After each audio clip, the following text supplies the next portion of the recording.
To view your order analytics, you're going to navigate over here to Analytics on the left-hand side, and you'll be automatically taken to your Orders section.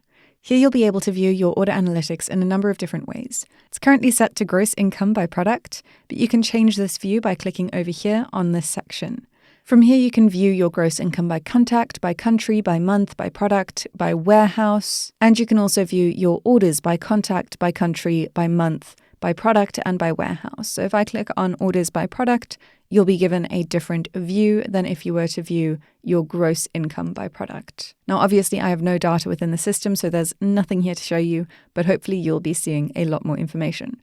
You can also further filter this information by clicking on filters over here and changing the date range and choosing your filter over here. So you can choose from a variety of filters available. And once you've done that, you can hit apply, and those filters will then be applied to your information. You can also go ahead and export this report by either downloading it as a PDF or a CSV file.